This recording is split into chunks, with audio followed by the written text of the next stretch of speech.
Today we're going to go through the 3M Performance Spray Gun Fine Finish Kit, and we're going to run through the contents as well as the assembly of the spray gun.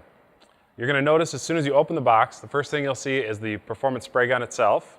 Along with, under that, once you open the flap, you'll see all three tip sizes for fine finish nozzles, which include the 1.2, 1.3, and 1.4 tip sizes.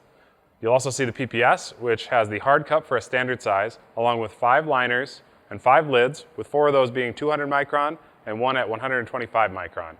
You'll have sealing plugs for the PPS as well, along with a supplied air gauge, a replacement locking collar, along with a quick start guide and manual, which helps you with the steps for assembly, along with some settings to get started.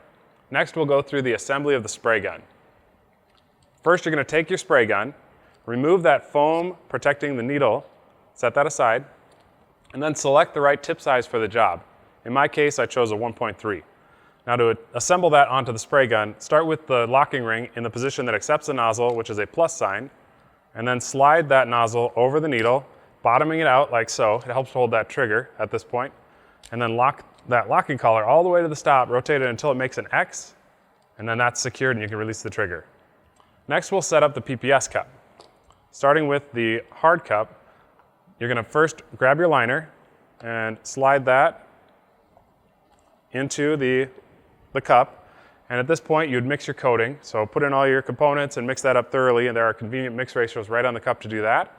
Once that's mixed, you can select the right lid for the job, meaning the filter mesh you'll need, and align one of the locking collar tabs with the viewing window of the PPS cup before you press down firmly, and then rotate that to secure it.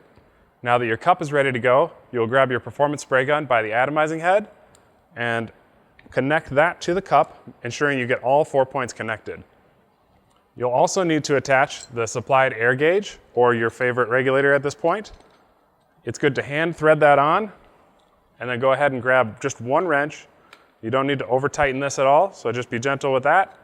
And if you have any sort of quick connect fitting for your air line, for your air supply, you thread that on as well and give that a quick snug. Once you've got it assembled, you can flip it over and you're ready to spray.